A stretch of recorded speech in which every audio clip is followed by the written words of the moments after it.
Selamat pagi, kita akan belajar informatika kelas 9 di bab 2 tentang fungsi sistem komputer. Di bab 1 kita sudah mempelajari yaitu tentang browser dan aplikasi content management system, dan secara khusus kita sudah belajar blog ya secara sederhana. Nanti mengenai blog anak-anak bisa kembangkan sendiri. Baik anak-anak, di pagi hari ini kita akan masuk ke materi tentang fungsi sistem komputer. Kita lihat di sini fungsi sistem komputer itu ada dua hal ya, atau dua sub ya yang kita pelajari. Yang pertama adalah identifikasi sistem komputer, lalu yang bagian B adalah unit pengolahan logika dan aritmatika. Kita identifikasi sistem komputer ya. Jadi sistem komputer sendiri adalah kumpulan perangkat-perangkat komputer yang saling berhubungan dan berinteraksi satu sama lain untuk melakukan proses pengolahan data sehingga dapat menghasilkan informasi yang diharapkan oleh penggunanya. Perangkat di sini adalah perangkat masukan, lalu proses dan keluaran. Kita bisa lihat beberapa gambar di sini, di mana di sini sudah ada beberapa perangkat yang kita bisa lihat. Di sini adalah CPU ya, berarti dia perangkat proses. Lalu ada juga di sini kita lihat printer, berarti itu adalah perangkat keluaran. Lalu juga monitor, lalu ada perangkat penyimpanan seperti flash disk gitu ya. Jadi di sini juga ada perangkat masukan seperti keyboard, ada mouse gitu. Ada juga di sini speaker adalah perangkat keluaran. Baik, kita akan lanjut. Di sini kita lihat dulu dasar-dasar sistem komputer. Jadi perangkat yang kita sudah sebutkan tadi ada hardware atau perangkat keras, ada software, perangkat lunak, dan ada brainware. Jadi memiliki fungsinya masing-masing pada sistem komputer. Kita lihat di sini yang pertama adalah menginput data. Jadi saat kita memulai menggunakan komputer, maka kita akan menginput data melalui keyboard ya yang kita pakai. Di sini sudah ada gambarnya, ada mouse, ada keyboard ya. Lalu setelah itu akan diproses di CPU ini. Jadi memproses data yang telah kita masukkan tersebut. Jadi yang memasukkan itu adalah usernya ya, akan diproses di CPU. Itu yang bagian A dan B. Sedangkan bagian C adalah menghasilkan data. Data ini data yang sudah diproses tadi akan dihasilkan. Lalu data tersebut kita simpan ya. Jadi menyimpan data. Menyimpan di sini ada yang kita simpan di komputer, artinya yang secara internal dan juga eksternal. Di sini ada beberapa contoh penyimpanan data. Yang dulu kita lihat di sini ada hard disk ya. Lalu ada juga CD. Di sini ada ini zaman dulu ya. Jadi ini ada flash disk, kita bisa lihat memori gitu ya. Nah, ini mungkin di HP kita sudah sering kita lihat juga ya, memori ya. Baik, itu adalah jenis-jenis penyimpanan. Lalu setelah kita lihat tadi, yang pertama kita sudah lihat di sini adalah yang pertama dasar-dasar sistem komputer, kita sudah pelajari. Di berikutnya kita mempelajari apa yang kita kenal dengan hardware. Hardware ini adalah perangkat keras ya, jadi piranti keras yang terdapat pada sebuah komputer di mana fungsinya mendukung melakukan komputerisasi.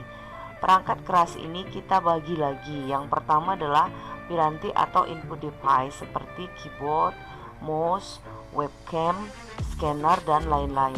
Nah, di sini kita bisa lihat ya berapa contoh. Di sini ada mouse ya. Oke, lalu ini bagian-bagiannya. Di sini bagian-bagian dari komputer ini ada motherboard gitu ya. Ini ada hard disk ya.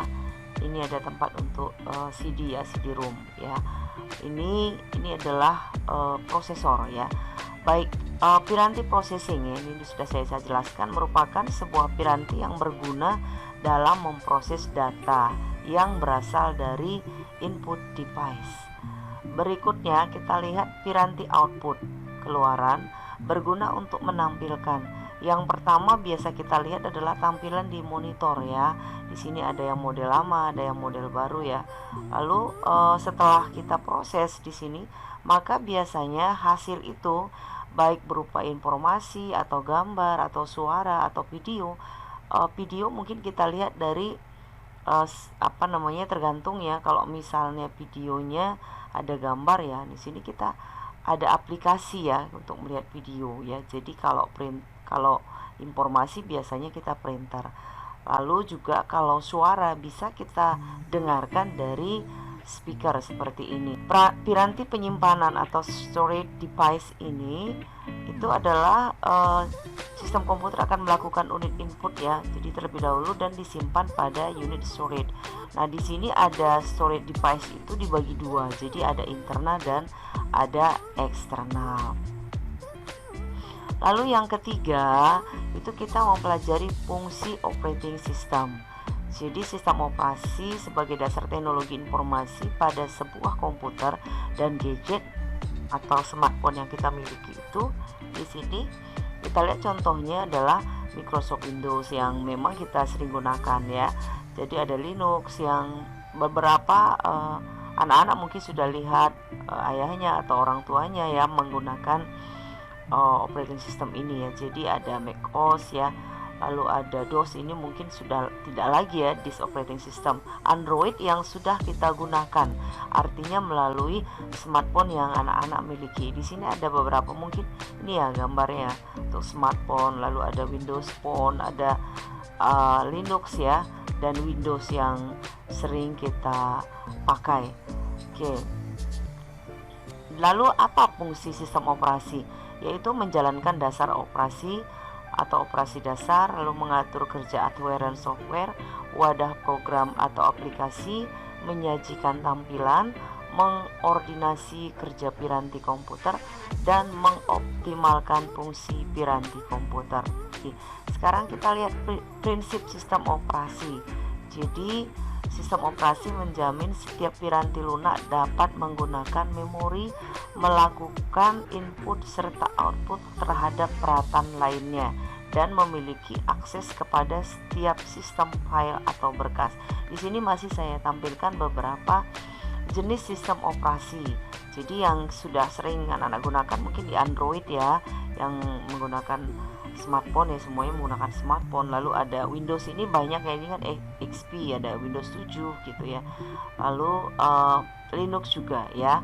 Baik, kita lihat berikutnya adalah sistem operasi yang digunakan sekarang adalah banyak sekali ya, khususnya setelah smartphone digunakan dan berbagai versi, maka muncullah beberapa aplikasi yang mendukung tentunya ke smartphone yang anak-anak gunakan.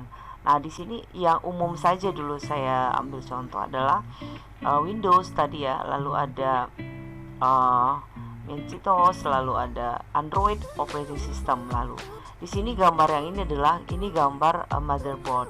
Jadi kalau anak-anak amati gambar motherboard ini adalah slot-slotnya ya, prosesornya. Jadi disinilah kalau kita sering dengar otaknya komputer gitu anak-anak ya. Baik, ini hanya gambaran saja, ini tidak terlalu kelihatan. Kalau di anak-anak masih punya CPU di rumah, mungkin di situ bisa anak-anak lihat secara detail. Baik anak-anak, pada pagi hari ini kita sudah mempelajari perangkat komputer tadi ya. Jadi kalau kita lihat di sini dari alurnya kita mengetik ya, lalu maka akan tampil di monitor. Setelah itu kita lihat di sini, kita bisa lihat nanti hasilnya di printer.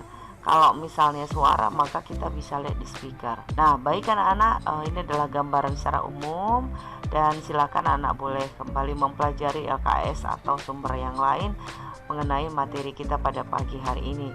Terima kasih atas perhatian anak-anak dan tetap jaga kesehatan.